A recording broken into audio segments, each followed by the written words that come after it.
Well, why don't we start up? I am John Goodhue, Executive Director of the Massachusetts Green High Performance Computing Center, and I will be your moderator today. I thought we'd start by just going around the virtual room and just a quick introduction, who you are and where you're from. And I'll start from my upper left in the Zoom screen with Alfonso.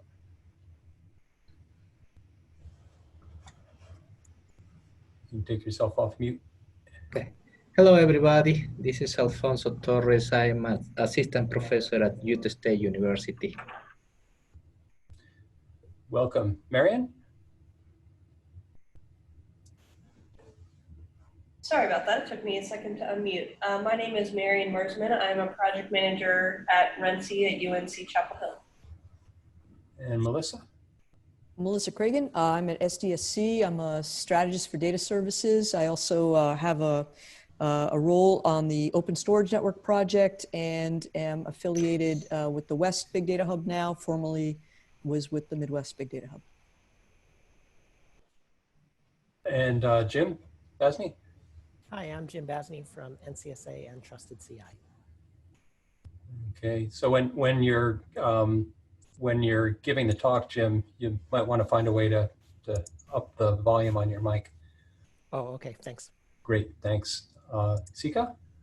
Yes, I'm Shika Bagwi from the University of West Florida. Though my area is mainly big data analytics, I thought I'd join anyway today. Good. It's amazing. We all have all unique first names on the call. Jim. Is that Jim M? Yeah. This is Jim Myers. I'm software development design with the Global Dataverse Community Consortium. And Florence? This is Florence Hudson. I work for Trusted CI, the NSF Cybersecurity Center of Excellence, Indiana University, along with Jim Basney and Sean Peisert on the leadership team together. And I also am a special advisor for the Northeast Big Data Hub. Mike? Mike Conway, NIEHS.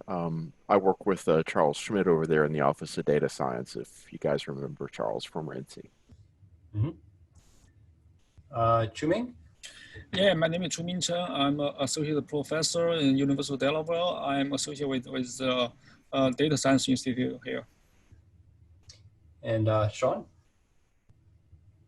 Hi, Sean Peisert. I lead Security and Privacy R&D at Berkeley National Lab, and for the purposes of this call, I'm representing Trusted CI as well. All right. Tobin? I'm Tobin Magley from the University of Wisconsin-Madison. I work in the central IT shop in a new group that does research cyber infrastructure work. And Niall? Here you are. Sorry, I'm in the process of driving down to campus right now, but I'm the Director for Data Computing here at the Texas Advanced Computing Center and play a role as chair of this working group. Jay? This is Jay, Rochester Institute of Technology. I'm a professor here, also Director of Global Outreach for Global Cybersecurity Institute, also working with Trusted CI. And Patrick? Yeah, Patrick Clemens. I manage the cyber infrastructure for the Vermont EPSCoR grant at the University of Vermont. And let's see, the other Jim, Wilgenbush. Hey, yeah, I direct research computing at the University of Minnesota, and research computing includes the Minnesota Supercomputing Institute, University of Minnesota Informatics Institute, and uSpatial.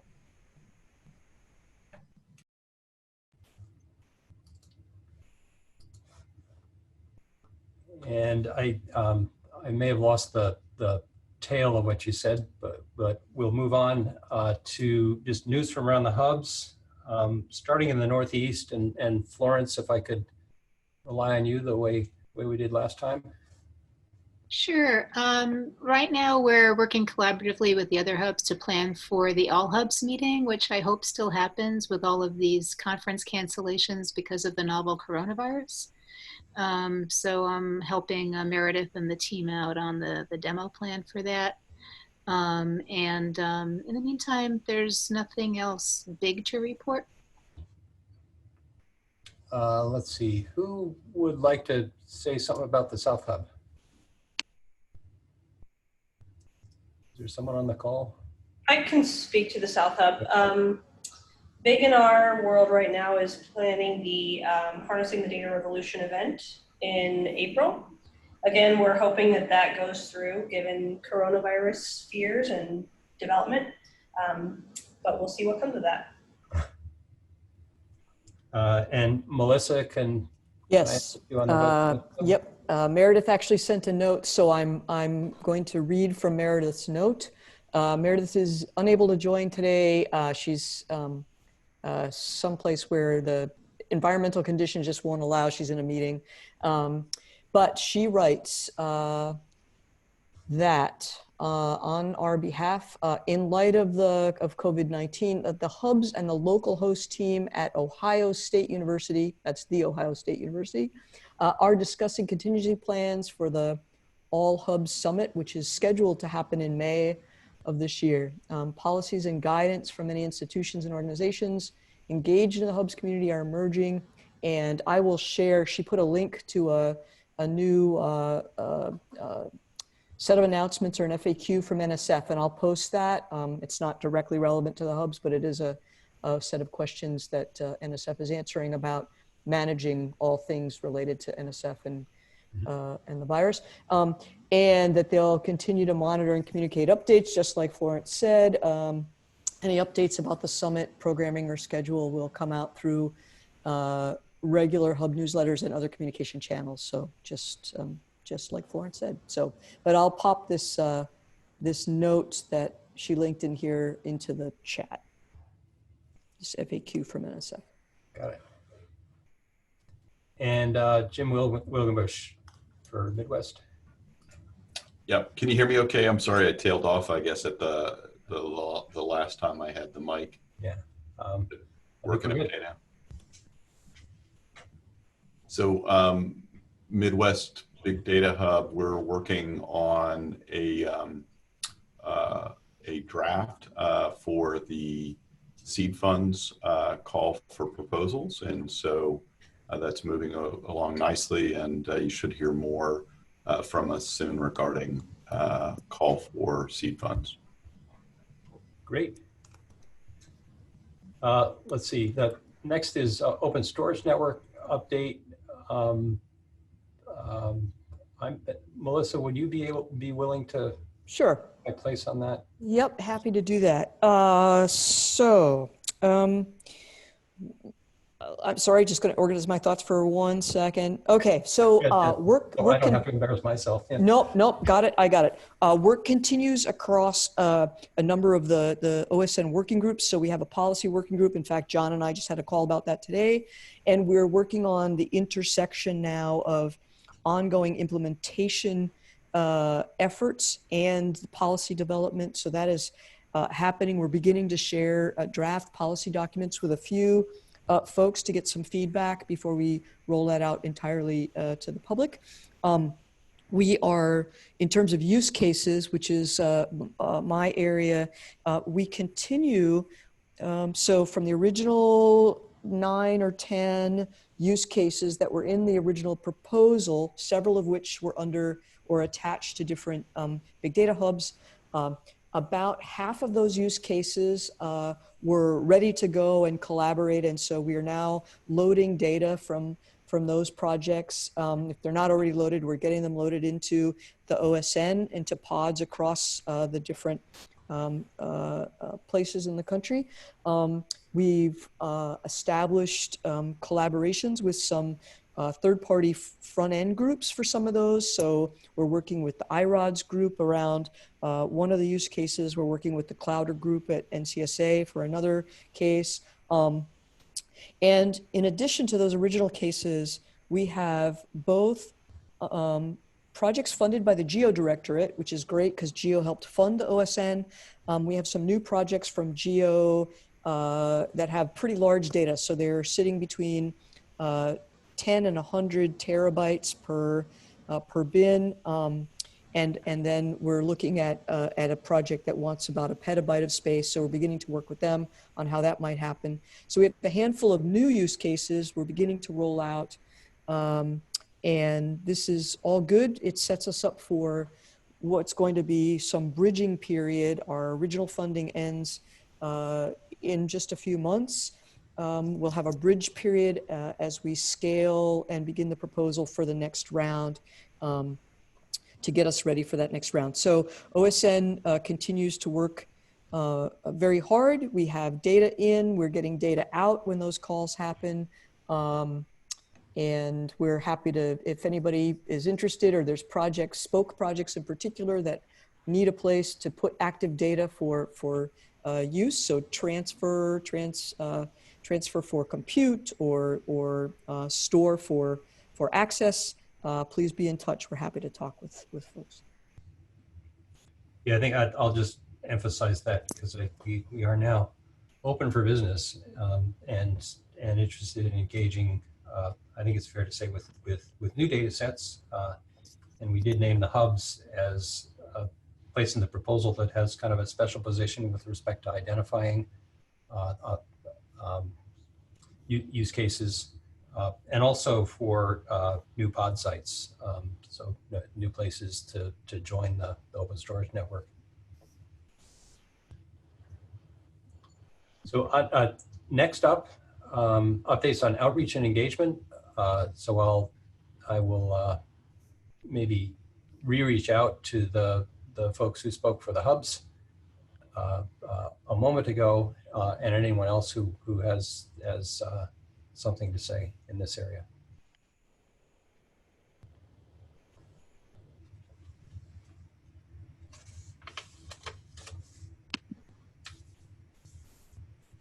And hearing none, I might move on to suggestions for future presenters.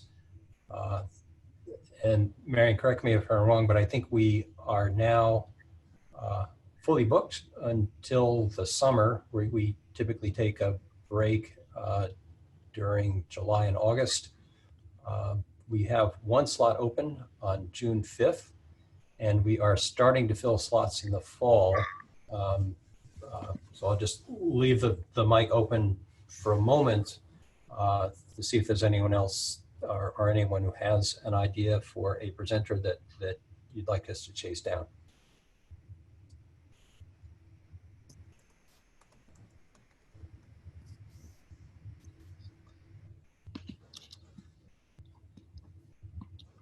I will then move on, leaving the chat box open. If anyone does have an idea that occurs to you, just drop it in the message to all, and Marion and I will capture it. We have actually multiple presenters today. I think it was Florence who put us onto this.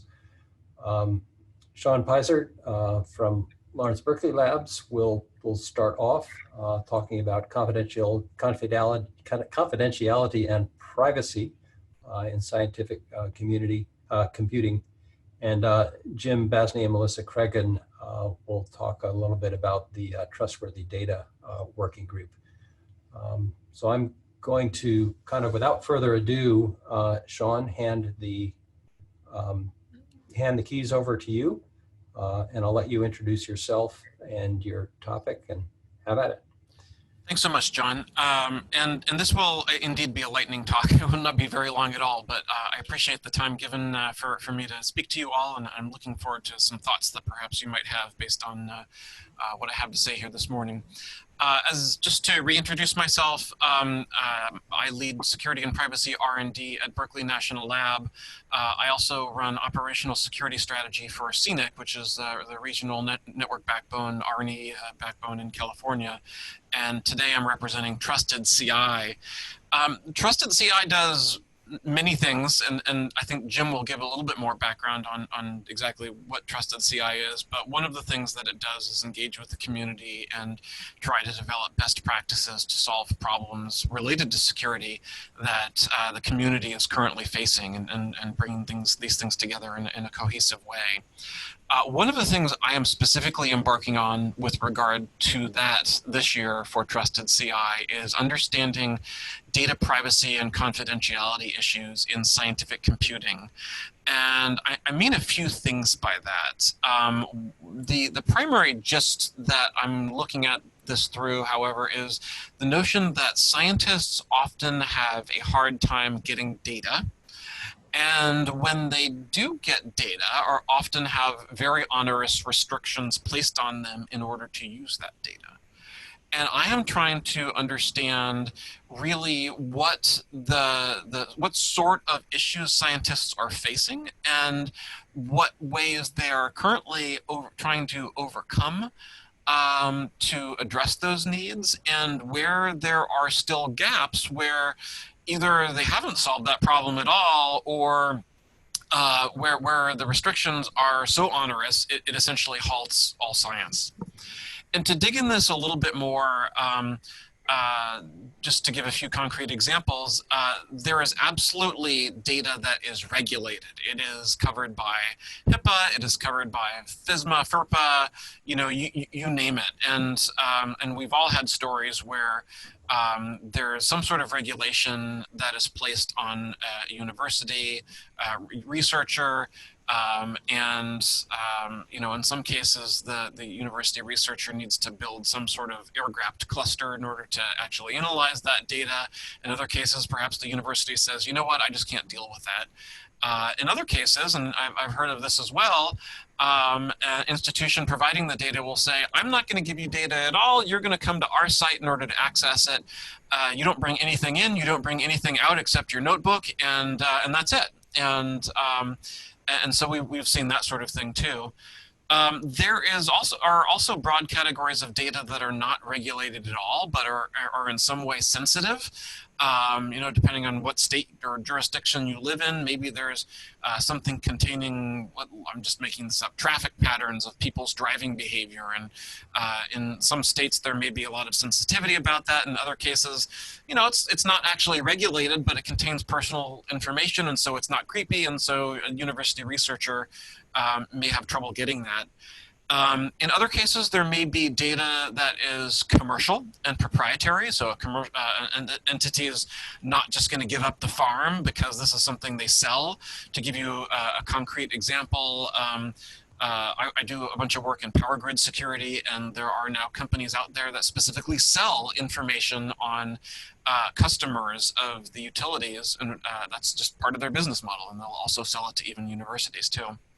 And the last category of information is perhaps data that's not even regulated, it's not commercial, but it could be in some ways considered proprietary with a small p, which is to say, some researcher spent time and money and years and blood, sweat, and tears collecting information, and they don't want to give up the farm, but they also might want to find some way to make their data broadly available, but don't really know how to do that yet. It's like, okay, I'd like to provide some way to train your machine learning model on this data, but I don't want to actually send it to you, and I'm not sure what it would look like to bring you into my environment, and so on. So, and I think that there's even more categories of sort of lack of data sharing as well. So the question comes down to then really trying to have conversations with people, both I think who own data and don't know how to make it more broadly available, as well as people who are hindered by not being able to obtain data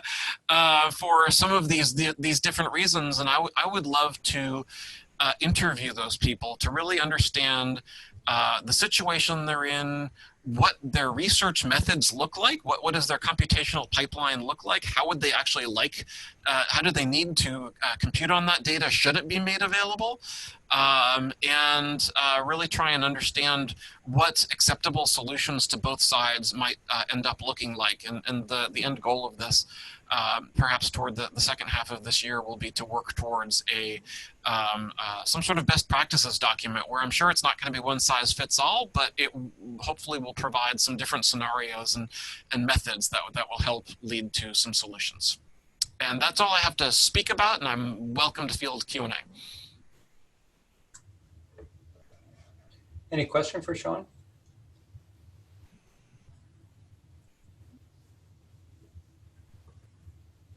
I had a gratuitous comment and a question. The gratuitous comment was my favorite category of data from student days was a couple of friends who were informed that their theses were classified after they wrote them because they brought public domain data together in novel ways that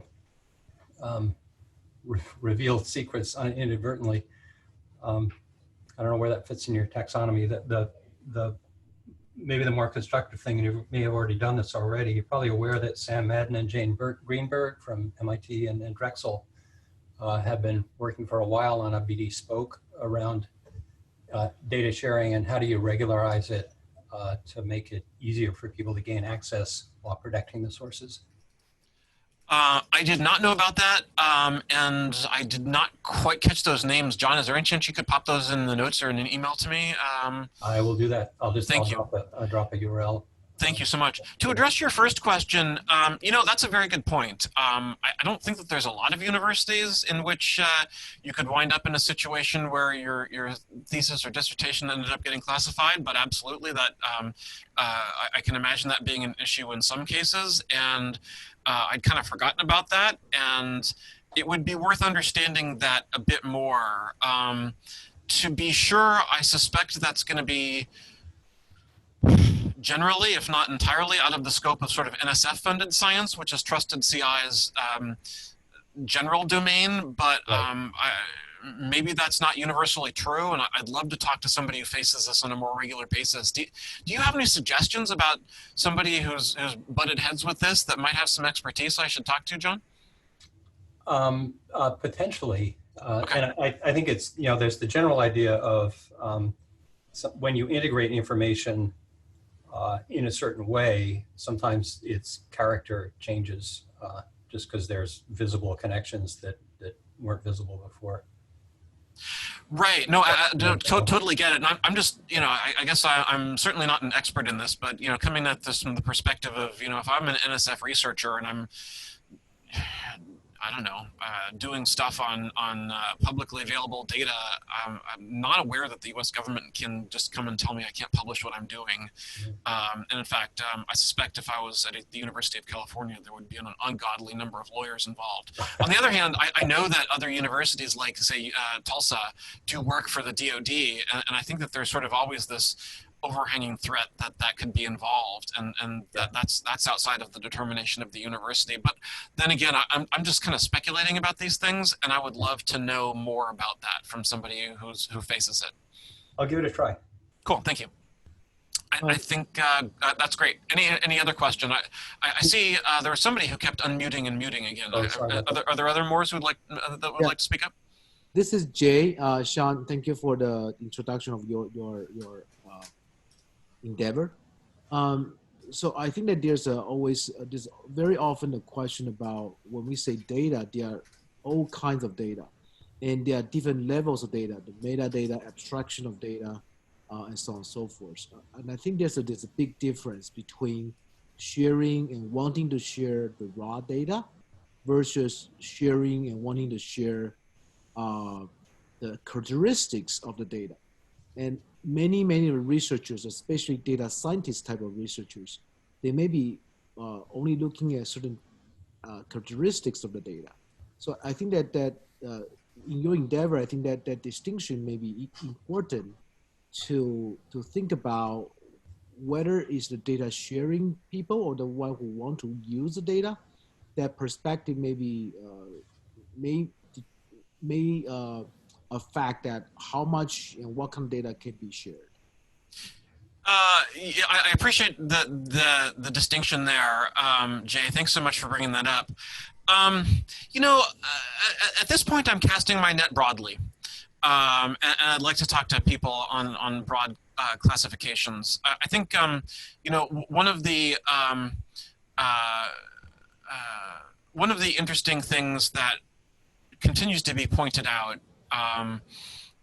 is that there are organizations out there that think they are sharing characteristics, but in fact are not.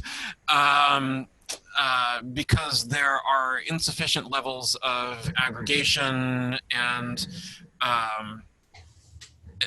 in ways that really can re-identify people. And I think that, I don't know if you've seen the motherboard column this week that pointed out, the title is "Leaked Documents Show How Big Companies Buy Credit Card Data on Millions of Americans," and they quote Nick Weaver down here at UC Berkeley, who says, "Let me be blunt, this is BS anonymization." So it's one of the interesting things. I think, Jay, you're pointing out that people are trying to share data and are trying to, at least in some cases, are trying to be responsible about it, but still aren't doing it the right way. And I would love to understand people who have, who are trying to share it and are consuming it, to understand better if we can even do a better job there too. Right, I agree. So yes, indeed, there's a difference between anonymization versus that you use some kind of irreversible function to kind of characterize it. So, right. But I agree with you that it's difficult to say using one sentence to describe everyone. So I think that cast a wide net. I still think I look forward to how you would categorize different things. By the way, I will volunteer myself if you want to, including me as a consumer of data. Oh, terrific. That'd be great. I would love to talk to you more, Jay. Thank you. Sure. Any other questions?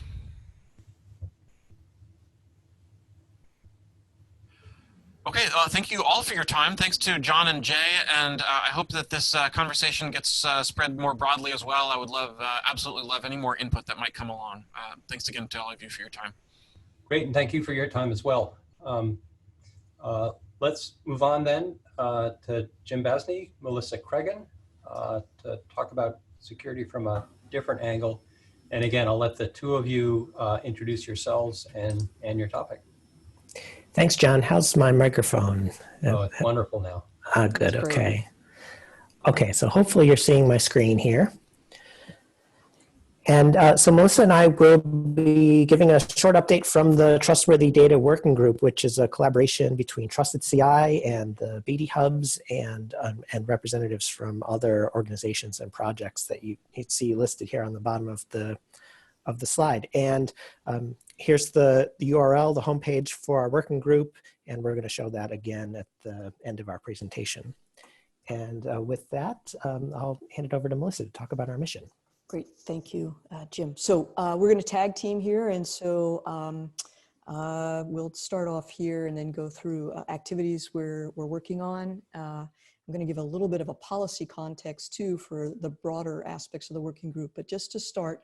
So the Trustworthy Data Working Group is a working group under the auspices of Trusted CI, and it brings together a number of folks representing organizations with deep interests in thinking about and providing guidance for the community and engaging the broader scientific community around trust and reliability for data, and also thinking about that in the context of not only science production, but our computational services and the broader ecosystem. Thinking about open science and the basis of open science really is on the integrity of data such that there's some basis of understanding or agreement, or again, trust, that the underlying data and resources that we're using for new uses or to interoperate with other data resources, that has some level of integrity that allows us to move forward and have confidence in not only the claims we're making anew, but also that we can reliably reproduce results. So the context now, so while we're thinking about this under Trusted CI in the cybersecurity context predominantly, it also, this cybersecurity context sits in a broader policy realm now around the broader US research landscape. And Jim, go ahead and move to the next slide. Thanks. So in the last year or so, it's been pretty close to a full year now. there's a emerging effort with a lot of activity across agencies being driven out of the Office of Science and Technology Policy, that's part of the White House, and the White House's National Science and Technology Council. And they are driving an effort to understand more broadly and provide policy around the research environment and risks to the US research environment, particularly related to open science, but also related to engagement with international science, in addition to rigor and research integrity. So I'll just speak for a moment about a couple of these things, just because I think it gives a very nice broad context, a very nice and broad context for some of what we're thinking about, and it lets us connect, if you will, a lot of the projects that are involved in the working group to the broader efforts coming out of not only OSTP, but now a lot of work coming out of NSF. So Dr. Dragemeyer back in September put out a letter about concerns. That letter was open to the public, but predominantly focused on academic institutions and research organizations regarding efforts by some foreign powers to undermine research activities and research environments in the US, and that US policies and practices need to be evolving in order to guard against sort of external attacks and ethics breaches of a whole range of ways in the system. But to a large extent, not only does this concern, unreported funding or unapproved international research, there's also concerns about the research environment more broadly regarding the integrity, both at the intersection of computing and cyber infrastructure security, but also data and software integrity, and then, of course, that broader concept of trust. Underneath the National Science and Technology Council, there is a subcommittee on research security around developing best practices for research institutions. And as well, there's another subcommittee on ensuring rigor and integrity in research. And that subcommittee is really interested in identifying cross-agency principles and engaging with academic institutions and other research organizations and national stakeholders around priorities and actions to enhance the integrity, reproducibility, and replicability of science and scholarship in the research enterprise. And so they're working on all manner of ways to develop supports and services, activities, think about transparency and address incentives and communication, training and other things. And those other areas, those other areas that they're looking at includes the work we're doing under the auspices of the working group. I just want to point out quickly the NSF activity. Interestingly, so this JSON study just came out, supported by MITRE. It just came out in December of 2019. And it is really focused on the entire landscape of security for research. But interestingly, in that report, they didn't spend a lot of time really looking at the integrity of data aspect. However, the new appointment by NSF of a research security chief certainly covers that as well. So I just wanted to give this sort of overview because there'll be new policies coming up and a lot of funded efforts by multiple agencies to help boost up the capacity and really start to ensure and firm up security approaches across the research landscape. Go ahead, Jim. Great, thanks, Melissa. And so within that context, our working group has some very specific goals. We would like to broadly survey science projects about the spectrum of their data security concerns, and also understand their current data security practices, what's working well, what's not working well. And based on the responses that we receive from that survey, produce broadly applicable security guidance for the data science community. So we have a 1-year timeline for the working group. We launched in January, and right now we're working on preparing that survey. So actually just this week, we have what's looking to be close to a final draft of that survey to submit to the University of Illinois IRB, with the goal of publishing that survey in March. And so I really hope for your assistance in broadly disseminating the survey so we get a good breadth of responses. So we give ourselves the month of April to analyze those survey responses and also submit our BOF proposal to PERC. And so that we can publish an analysis of our survey results in May, and ideally be prepared to present those results at the All Hubs Summit. And then in June, based on what we find from the survey, we'll identify some guidance topics and begin developing that guidance for the community.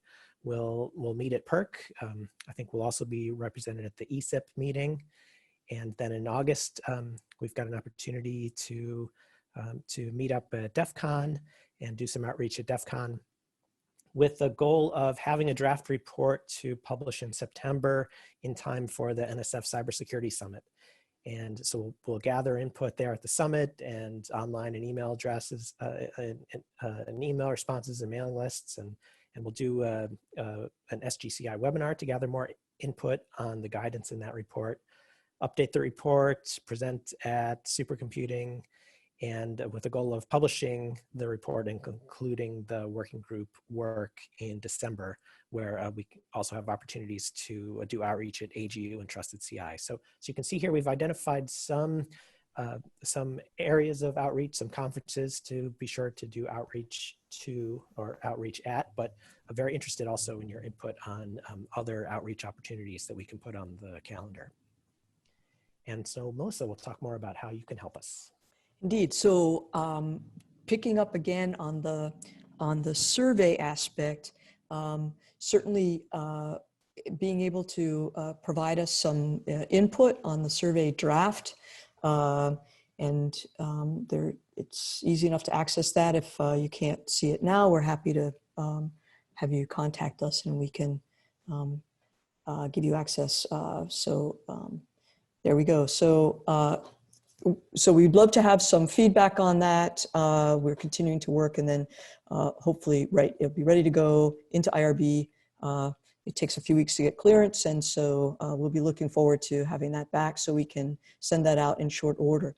The next piece is, please, for all of you that have listservs that you manage, or newsletters that you put out, or if you're a part of communities, or even, you could post it out on your Twitter feed if you're so inclined. And that's to help us solicit survey responses from the broad community. It's really important, an important aspect of this survey is to gather the broadest perspective possible on trust and integrity around data. Whether that's narrowly focused on cybersecurity or beyond that, is quite important to us. I think we're really interested in understanding the landscape and being able to provide in our analysis and report understanding sort of the broad sense around awareness of risks and concerns about the integrity of data in the research landscape. We'll be looking for help with analyzing some of the survey responses. And then, of course, the next phase is producing public guidance on data security for open science. And that will be an important deliverable that we put out, and it'll be really nice to have broad participation from across the data science hub and other partner communities, and then being able to disseminate that broadly. So those are all kinds of ways you can help us, and we'll be looking forward to engaging with you on those things. So any questions?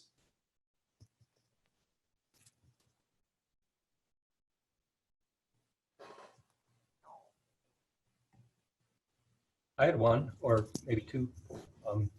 You mentioned, I think, that Drogmeyer report, which maybe sparked this. Are you expecting to see people kind of expand on what was on in that report? around threats and actual incidents, or do you think it'll be kind of qualitatively different from what was in that report, the survey results? Yeah. So so the letter, you know, was the Kelvin's letter was predominantly focused on ways that there's international activities that are not above board or not transparent or reported or approved. And there was less in that letter about the other areas of the NSTC working group around research security. There is actually, and I'm not sure, I'll put it in the chat in a minute, but there was actually just in, I think November, yes, so just in late November, the NSTC committee put out through the Federal Register a request for information on the broader research environment. That, I think, is going to get a very broad set of responses. And I think, you know, I don't know what, like, the breadth that we'll uncover. You know, if I were to guess, I'd say there'd be a lot of alignment between the kinds of responses that that the NSTC or OSTP receives from that request for information. Although, you know, given ours, we may get more responses from academic kinds of folks, and so there may not be the extent of engagement around certain problems that you know, NSTC might see. Does that answer your question? I hope it does. Yeah. And if I want to hog the question space, but I'll do one more, which is research results that are you know, deliberately, or that are disingenuous or misleading, whatever the adjective is, have been around for a very long time. But you're speaking of this as kind of a new problem. And how is it new? Is it different scale, different techniques, or really is it just the same old stuff and we need to look at it again? Does that make sense? it does make sense. I just didn't want to hog the answer space. So so Jim, feel free, or if anybody else has any thought, I do have a thought about it, but Jim, do you want to? Right. I don't think there's anything fundamentally new, although there certainly newness of degree in big data and larger data collaborations. I'd say from my perspective, I'm very interested in new security mechanisms that can be applied to help with the integrity of the scientific process, understanding that security mechanisms are only one piece of the puzzle here. And so generally, in part, we're not starting from scratch here. We want to understand from the survey responses what's already working well. In the report that we will be producing, we expect to refer to a lot of existing guidance, and in part to help the researchers find the good experience that's out there, the good guidance that's already out there that may be difficult to find, especially for the new researcher. Yeah, and this is Florence. I'd like to add a little to that. So in my travels of talking to different researchers around the country and around the world, there are some that don't really worry about cybersecurity. And I personally find it troubling.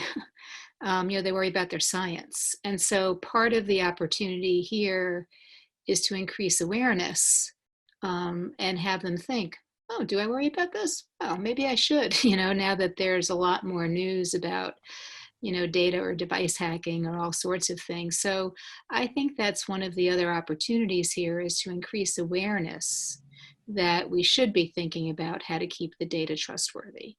And, you know, you're right, John, there's internal threats, people who change data, you know, there's all sorts of stuff. but the external threats are bombarding things more, and so than they used to. We think so. This is an opportunity to increase awareness of what they may need, and then help them understand, as Jim said, best practices that already are occurring, and maybe come up with some next practices too that could be valuable as well. Does that make sense to you, John? It makes a ton of sense to me, but I was curious to hear how Jim and Melissa might respond to that. Yeah, so I just to add a thought, and it goes right along with what Florence was just saying, and that is there's, in the sort of milieu of open science, the context of open science, we've got people that, want all of science to be completely open, and we've got people practicing open science. We've got people that are, to some extent, there are some people that are a little bit reactionary to that, or it just doesn't work with sort of the way they think about science or how they want to practice science. But in, sort of in that cultural shift we're seeing toward open science, I think, right, sometimes the cybersecurity issues and other security concerns get lost in the conversations about and the sort of movement, the cultural movement toward open science. And so I think, right, it's important to continue to make sure that awareness about risks in the cyber science environment are part of, even if it's open, it has to be part of the conversation. And it's that usual spectrum, right? The absolute most secure solution is to burn the data and never publish it, because then it will never be misused. And that's clearly not the right solution. So where's the middle ground between openness and protection? Right. I think Sean also talked about areas where the scientist is being hindered from sharing their data or getting access to data. And so to the extent that we can increase awareness and improve the efficiency of scientific collaboration, I think that's another big win for the working group. And there's kind of an analog to all of this in the privacy space as well.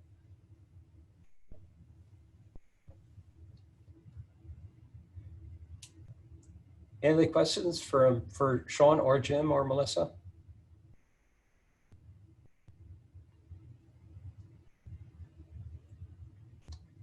I might just wrap with a preview of, wrap with a W, a preview of coming attractions. On the 3rd, we'll have our next meeting, and Rob Quick from Indiana University will be talking about rapid persistent identifiers, which is to look up the project. It's actually a fascinating set of ideas.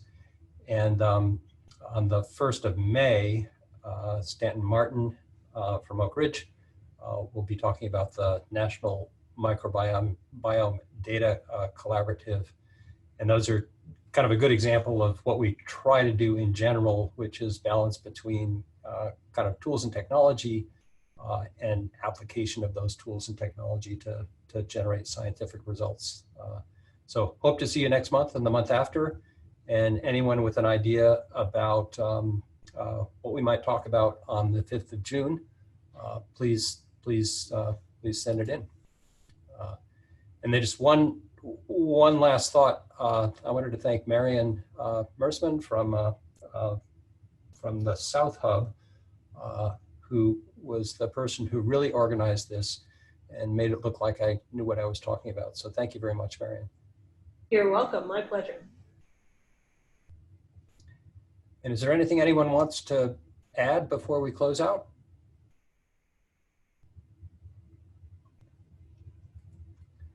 I think that's it. Thanks for your attention and for showing up, and hope to see you next month.